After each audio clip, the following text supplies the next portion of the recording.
প্রতি বছর জানুয়ারি মাস ঘনিয়ে আসলে আমরা আমাদের সন্তানদের ভর্তির জন্য দৌড়াদৌড়ি করি, উপযুক্ত প্রতিষ্ঠান আমরা খুঁজে বেড়াই। উদ্দেশ্য আমাদের সন্তানের উন্নত ক্যারিয়ার যেন সে গড়ে তুলতে পারে, সন্তানের ভবিষ্যৎ যেন উজ্জ্বল হয়, সে যেন সুশিক্ষিত হয়। বছরের শুরুতে বিশেষ করে সন্তানদের ভর্তি নিয়ে যখন আমরা অনেক অভিভাবকরাই দৌড়ঝাঁপ শুরু করেছি, প্ল্যান পরিকল্পনা করছি, এই সময়টাতে আমি আপনাদের কাছে উদাত্ত আহ্বান করতে চাই, শুরুতে আপনার সন্তান থেকে আপনি কি আশা করেন সে বিষয়টিকে ঠিক করে নেন। আপনি কি সন্তানকে শুধুমাত্র একটা টাকা পয়সার মেশিন হিসাবে দেখতে চান, নাকি একজন মানুষ হিসাবে দেখতে চান? এই সিদ্ধান্তটা আপনাকে আগে নিতে হবে। আপনি যদি মনে করেন যে আমার সন্তান সে ভালো ক্যারিয়ার গড়বে, এখানে ক্যারিয়ার বলতে সামাজিক একটা অবস্থান হবে আর অনেক টাকা পয়সা কামাবো, যেটা আমার সুখ স্বাচ্ছন্দ্যের কারণ হবে, যেটা আমার সমাজে ভাবমূর্তি উজ্জ্বল করার কারণ হবে, এরকম কিছু আমি চাই, তাহলে তার রুট একটা। আর যদি বলেন যে না, আমার সন্তানটা মানুষ হোক, অমানুষ না হোক, ভালো মানুষ হোক, খারাপ মানুষ না হোক, এটা আমার প্রধান টার্গেট। এর পাশাপাশি সে ভালো ক্যারিয়ার গড়ে তুলুক, ভালো ডাক্তার ইঞ্জিনিয়ার হোক, ভালো আলিম হোক, ভালো প্রতিষ্ঠিত মানুষ হোক, সেটা আমি চাই, তাহলে তার রুট আরেকটা। আমি একটি কথা প্রায় বলার চেষ্টা করি যে আমাদের এই সমাজে বেশিরভাগ বাবা মা চায় আমার সন্তান থাকুক দুধে ভাতে, বাস, ফুল স্টপ, দাড়ি, আর কিছু চাওয়া নেই। চাওয়াই এটা যে আমার সন্তান কিসে থাকুক? দুধে ভাতে থাকুক। সন্তান দুধে ভাতে থাকুক, এই চাওয়াটা দোষের না ভাই। আপনার সন্তানের দুধে ভাতে থাকার চাওয়া আপনার মধ্যে থাকুক, কিন্তু তার পাশাপাশি এটাও থাকুক, বরং এটাকে আপনি অগ্রাধিকার দিয়ে ভাবুন যে আমার সন্তান যেন মানুষ হয়ে বেঁচে থাকে। ও যেন ঘুষখোর না হয়, ও যেন সুদখোর না হয়, ও যেন সন্ত্রাসী না হয়, সে যেন চিটার বাটপার না হয়, সে যেন কারো হক মারার মতো মানুষ না হয়, সে যেন কারোর কষ্টের কারণ না হয়, সে যেন ভালো মুসলমান হয়, সে যেন আল্লাহ ভীরু হয়, সে যেন মুত্তাকি পরহেজগার হয়, সে যেন কোরআন সুন্নাহকে চিনে। এইটা থাকুক, পাশাপাশি সে তার ভালো ক্যারিয়ার গড়ে তুলুক, সে ভালো ডাক্তার ইঞ্জিনিয়ার হোক। এই চাওয়াটা দোষের নয়। ভাইরা আমার, সন্তানের শুধু দুধভাতের চিন্তা যারা করেন, হয়তো সন্তান দুধভাত পেয়েও যায়, হয়তো ভালো লাইফ, লাক্সারিয়াস লাইফ সে পেয়েও যায়, কিন্তু ভালো মানুষ না হওয়ার ফলে সন্তানের ওই সুখময় স্বাচ্ছন্দ্যময় জীবন, তার ওই উন্নত ক্যারিয়ার বাবা মাকে আনন্দ দেয় না। বহু সন্তান আছে, অনেক প্রতিষ্ঠিত হয়েছে, অনেক ভালো জায়গায় গিয়েছে, অনেক বড় চেয়ারে বসেছে, অনেক টাকা পয়সা কামাচ্ছে, অনেক প্রতিষ্ঠিত মানুষ হয়েছে, কিন্তু বাবা মার চক্ষু শীতল হচ্ছে না, নয়ন জোড়াচ্ছে না সে সন্তানকে দিয়ে। কারণ সন্তান অমানুষ, সন্তান বাবা মার প্রতি দায়িত্বশীল না, ভাই বোনের প্রতি দায়িত্বশীল না, সন্তানের ভিতরে তাকওয়ার ঘাটতি আছে, সন্তানের মধ্যে ঈমান আমলের ঘাটতি আছে। এই সন্তান বাবা মার চক্ষু জোড়ানো, নয়ন জোড়ানো, চক্ষু শীতলকারী সন্তান হতে পারেনি। তাহলে সন্তান শুধু দুধে ভাতে থাকলে, সন্তান শুধু ভালো জায়গায় চলে গেলেই সেটা আপনার শান্তি, আপনার সুখ, আপনার প্রশান্তির কারণ হবে না। সন্তান ভালো মানুষ হয়, পাশাপাশি তার যদি প্রতিষ্ঠিত সে হয় তখন। ভাইরা আমার, এই জন্য সন্তানের ক্যারিয়ার নিয়ে আমরা যারা ভাবছি, তার শিক্ষা জীবন নিয়ে যারা পরিকল্পনা করছি, সে সমস্ত অভিভাবকদেরকে আমি বিনয়ের সাথে আহ্বান করতে চাই, আমরা আমাদের উদ্দেশ্যটা আগে ঠিক করি। আমরা আমাদের সন্তানের ভালো মানুষ হওয়াটাকে সবকিছুর উপর অগ্রাধিকার দেব, ভালো মুসলমান হওয়ার দিকটাকে অগ্রাধিকার দিব, পাশাপাশি তার ক্যারিয়ার, তার অন্যান্য বিষয়গুলোকে ভাববো। এই যদি হয় আমাদের টার্গেট, তাহলে এবার প্রতিষ্ঠান নির্বাচন করা, শিক্ষক নির্বাচন করা, শিক্ষার রুট নির্বাচন করা, এগুলো আমাদের জন্য অনেকখানি সহজ হয়ে যাবে। আপনি আপনার সন্তানকে সেক্ষেত্রে সেই প্রতিষ্ঠানে ভর্তি করবেন যেখানে ভর্তি করলে আপনার সন্তানের নীতি নৈতিক দিকটা সংরক্ষিত থাকবে, আপনার সন্তান ফাসেক হয়ে যাবে না, মুত্তাকি থাকবে। সেই প্রতিষ্ঠানে আপনি ভর্তি করাবেন যে প্রতিষ্ঠানে ভর্তি করালে আপনার সন্তান ঈমান আমল হেফাজতে থাকবে, নষ্ট হবে না। আপনার পড়ালেখা একটু ভালো মন্দ হলো কি হলো না, তার চেয়ে গুরুত্বপূর্ণ বিষয় হলো যে আমার সন্তানের ঈমান আমলটা সেফ থাকলো কি থাকলো না। দেখুন, আমরা পৃথিবীতে চিরকাল থাকবো না, একসময় চলে যাব। এই সন্তানরা, এই ভবিষ্যৎ প্রজন্মরা, তারাই আমাদের চিন্তাধারা, আমাদের ঈমান আমলকে ধারণ করবে, লালন করবে। সন্তানকে যদি আল্লাহর সাথে পরিচিত করান, সন্তান যদি কোরআনের সাথে পরিচিত হয়, সে যদি ভালো মুসলমান হয়, তো আপনি এটা নিশ্চিত ধরে রাখতে পারেন, এই সন্তান কখনো আপনার কষ্টের কারণ হবে না ইনশাআল্লাহ। আর যদি সন্তানকে আপনি আল্লাহমুখী না বানাতে পারেন, মুত্তাকি না বানাতে পারেন, তাহলে এই সন্তান আপনার দুঃখের কারণ হতে পারে, জোরালো সম্ভাবনা আছে। ভাইরা আমার, আমাদের সন্তানদের ব্রেইন গুলোকে ধোলাই করবার জন্য, মগজ ধোলাই করবার জন্য পশ্চিমারা তাদের মতো করে শিক্ষা কারিকুলাম আমাদের এখানে পুশ করার চেষ্টা করে। আমি এর আগে বলেছিলাম, শিক্ষা মন্ত্রণালয়ে বেশ কয়েকবার আমাকে যেতে হয়েছে, পাঠ্যপুস্তক নিয়ে, শিক্ষা কারিকুলাম নিয়ে, নানা বিষয়ে, সংশ্লিষ্ট বিষয়ে কর্তৃপক্ষের সাথে একাধিকবার বৈঠকের জন্য যেতে হয়েছে। আমি অবাক হয়েছি, অন্য আরো অনেক মিনিস্ট্রিতে আমি গিয়েছি বা অনেক দপ্তরে আমার যাওয়া হয়েছে, কিন্তু আমার কাছে মনে হয়েছে 2-3টা দপ্তরে বিদেশিদের আনাগোনা সবচেয়ে বেশি, এর মধ্যে একটা হলো শিক্ষা। আমি অবাক হয়েছি, এত বিদেশি কেন এখানে? উপদেষ্টার সাথে, মিনিস্টারের সাথে সাক্ষাতের জন্য বিদেশিদের এত কাজটা কি? আমার দেশের ছেলে মেয়ে কি পড়বে না পড়বে এটা নিয়ে ওদের এত মাথা ব্যথা কেন? আমার দেশের ছেলে মেয়ে কি পড়বে এটা নিয়ে আমার মাথা ব্যথা, আপনার মাথা ব্যথা হবে, বিদেশিদের এত মাথা ব্যথা কেন হবে? তারা কেন এত ঘুরঘুর করবে মিনিস্ট্রির মধ্যে? আমি যতবার গিয়েছি ততবার দেখেছি ওয়েটিং রুমে আমার সাথে অনেক বিদেশি অপেক্ষা করছে। আমি অবাক হয়েছি, আমি বিস্মিত হয়েছি। আমাদের সন্তানদের ব্রেইন ওয়াশ করার জন্য, তাদেরকে বেঈমান করবার জন্য, তাদেরকে এদেশীয় কালচার থেকে সরাবার জন্য শিক্ষা কারিকুলামে হেন কোনো চেষ্টা না যে করা হয়নি। আপনারা জানেন, বিগত আমলে এটাকে নষ্ট করতে করতে এমন একটা পর্যায়ে নিয়ে যাওয়া হয়েছে যে আমরা ঘন্টাকে ঘন্টা বক্তব্য দিতে হয়েছে এটা নিয়ে। আলহামদুলিল্লাহ, কিছু কিছু বিষয় থেকে তখন সরকার সরে আসতে বাধ্য হয়েছে, কিন্তু এখনো সেই ষড়যন্ত্র বসে নাই, এখনো সে চলমান আছে। এখন আপনার সন্তান কি পড়ে?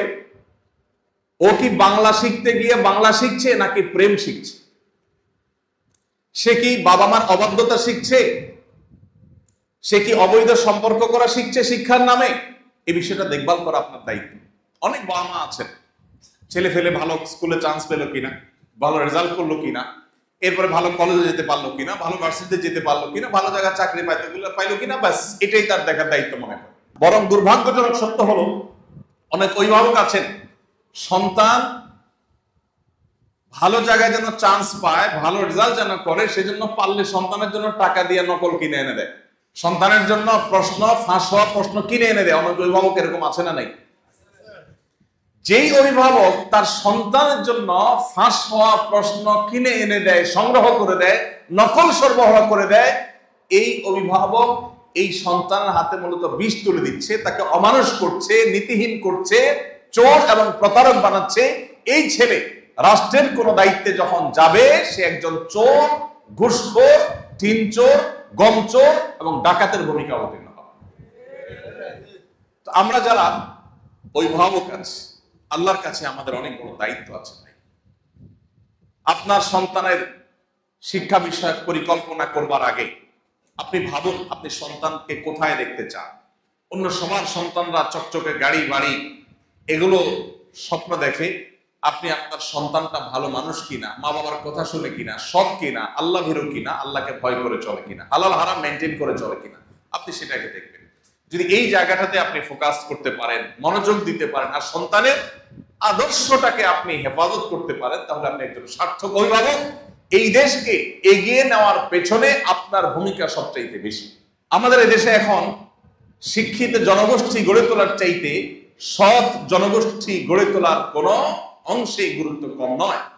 কারণ এদেশে বহু শিক্ষিত মানুষ আছে, এত পরিমাণ চোর, এত পরিমাণ বাটপার, এত পরিমাণ দুর্নীতিবাজ, এত পরিমাণ ঘুষখোর, এত পরিমাণ সুদখোর, যে এই দেশটা আজ আকাশে থাকার কথা, সেটা আজ পাতালে। আমি 10 বছর মধ্যপ্রাচ্যে ছিলাম। আমি পৃথিবীর অন্যান্য দেশীদের সাথে আমার প্রবাসী বাংলাদেশি ভাইদেরকে কম্পেয়ার করার চেষ্টা করতাম। আপনি এখনো যদি মধ্যপ্রাচ্যে যান, সৌদি আরবে যান, বিভিন্ন দেশে যান, আপনি অবাক হবেন। অন্য অনেক দেশে মানুষের চাইতে এদেশের মানুষ বিদেশে গিয়ে অনেক বেশি পরিশ্রম করে।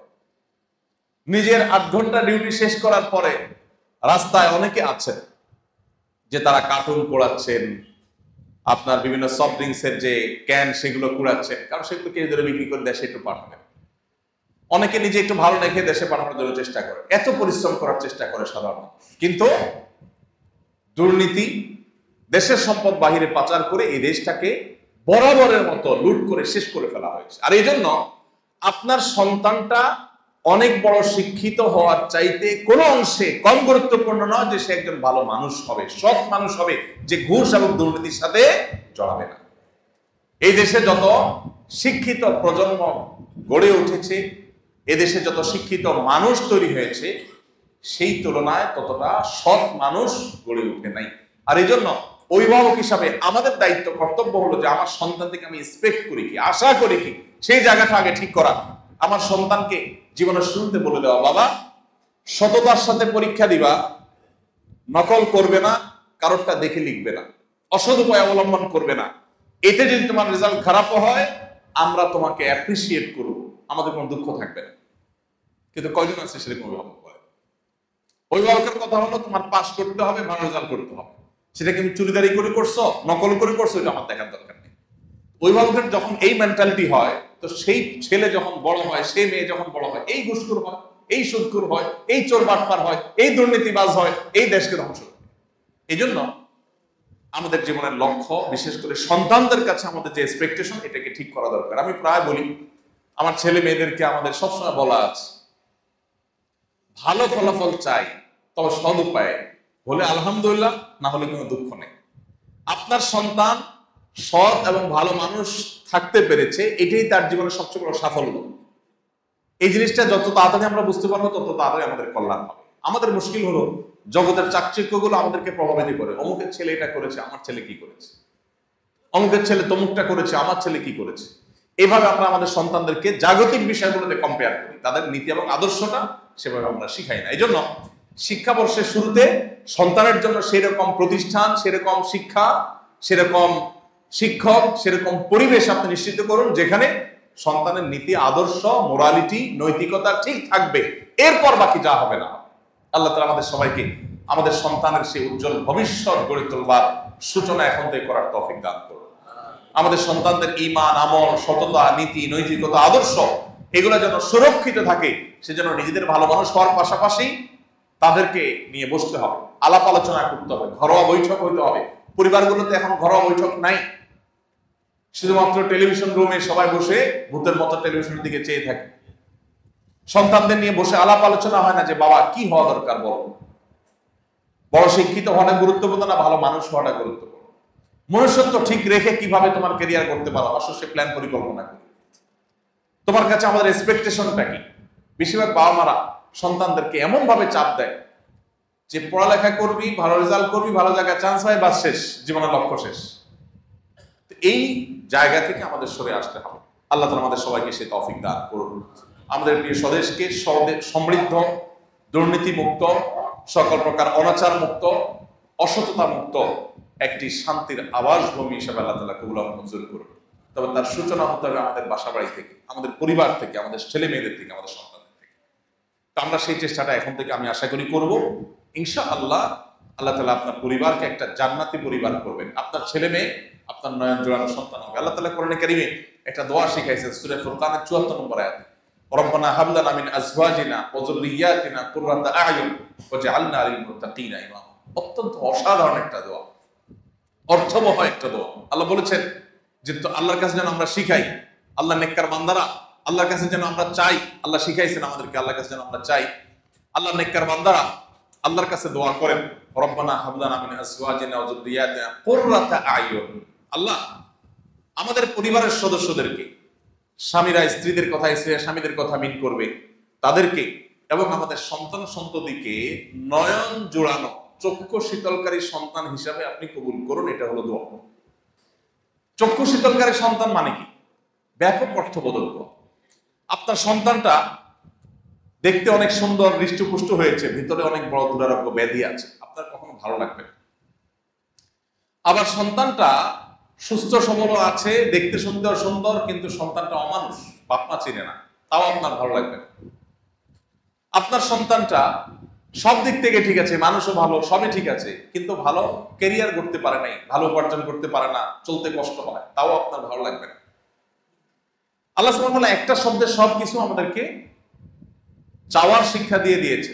হে আল্লাহ, আমাদের সন্তান যেন হয় আমাদের নয়ন জোড়ানোর মতো সন্তান, যে সন্তানকে দেখলে আমাদের অন্তর শীতল হবে, চক্ষু জুড়িয়ে যাবে, অর্থাৎ তার সব দিক থেকে পারফেক্ট সে থাকবে। তার শিক্ষা, তার দীক্ষা, তার নীতি, তার আদর্শ, তার ভালো মানসিকতা, মনুষ্যত্ব, মুসলমানিত্ব, তাকওয়া, তাহারাত সবকিছুতে সে পারফেক্ট থাকবে, এরকম সন্তান চাই। আল্লাহ তাআলা আমাদের ঘরে ঘরে সেরকম সন্তান দান করুন। তবে সেরকম সন্তান শুধু দোয়া করেই পাওয়া যাবে না, দোয়ার পাশাপাশি আমাদের চেষ্টা চালাতে হবে, সেরকম প্রতিষ্ঠানে ভর্তি করাতে হবে যেখানে সন্তান ঈমান আমল সেফ থাকবে। আমাদের সন্তানদের ঈমান আমলকে গ্রাস করবার জন্য হাজারটা আয়োজন চলছে। আমাদের পাঠ্যপুস্তকে, আমাদের শিক্ষা কারিকুলামে শকুনের থাবা এটা নতুন নয়, অনেক পুরাতন, বহুকাল থেকে চলে আসছে। শিক্ষার নামে বিষ ঢুকানো হচ্ছে আমাদের সন্তানদের মধ্যে। সচেতন থাকতে হবে, সজাগ থাকতে হবে, সতর্ক থাকতে হবে। সন্তান শিক্ষিত হওয়ার চাইতে সন্তান মানুষ হওয়া বেশি গুরুত্বপূর্ণ। সন্তান তথাকথিত শিক্ষিত হওয়ার চাইতে তার মুসলমানিত্ব টিকে থাকা অনেক বেশি গুরুত্বপূর্ণ। আল্লাহ তাআলা আমাদের অভিভাবকদেরকে সেই জিনিসটি বোঝার তৌফিক দান করুন। পরিবারে সেগুলোর আলোচনা করতে হবে, চর্চা করতে হবে, পর্যালোচনা করতে হবে, ঘরোয়া বৈঠক করতে হবে, পরামর্শ বৈঠক করতে হবে, স্বামী স্ত্রী সন্তানরা সবাই মিলে আলাপ আলোচনা করতে হবে। আমরা কি চাই? আমরা কি সুস্থ প্রতিযোগিতা চাই না অসুস্থ প্রতিযোগিতা চাই? আমরা কি অন্যের সন্তান যেরকম গাড়ি বাড়ি করে বৈধ অবৈধ বাস বিচার না করে আমরা কি সেই রকম সন্তান আর সেরকম উন্নতি চাই, নাকি আমাদের সন্তানের মনুষ্যত্ব, দ্বীন, ঈমান ঠিক রেখে যদি সে ওইরকম কিছু করতে পারে আলহামদুলিল্লাহ, না করতে পারলে দুঃখ নেই, আমরা সেই লাইফ চাই। এটা ডিসিশন নিতে হবে পরিবার বসে। ভাইরা আমার, চাকচিক্যের পেছনে দৌড়াইতে সবাই পারে, কিন্তু চাকচিক্যকে না করে সততাকে ধরে রাখা এটা সবার কাজ না, এটা সবাই পারে না। আমাদের প্রিয় স্বদেশকে এগিয়ে নিতে হলে আমাদের সন্তানদেরকে নিয়ে এখন থেকে ভাবতে হবে। একটা ভালো প্রজন্ম গড়ে তুলতে হবে, যে প্রজন্ম সৎ, নিষ্ঠাবান, আল্লাহভীরু, মুত্তাকি, পরহেজগার, যারা ঘুষখোর না, দুর্নীতিবাজ হবে না, নীতি আদর্শকে কখনো বিক্রি করবে না, বিকিয়ে দিবে না। সেরকম একটি প্রজন্ম গড়ে তুলতে না পারলে কখনো এই দেশের চেহারা পরিবর্তন করা সম্ভব হবে না। কোনো সংস্কার করে লাভ হবে না। সংস্কার করে কি হবে? এই সংস্কারকে ইমপ্লিমেন্ট যারা করবে, এটাকে বাস্তবায়ন যারা করবে, তারা যদি সৎ না হয়, আল্লাহভীরু না হয়, কোনোদিনই এই সংস্কার কাজে আসবে। আল্লাহ তাআলা আমাদের সবাইকে বছরের শুরুতে সেরকম প্ল্যান প্রোগ্রাম করার তৌফিক দান।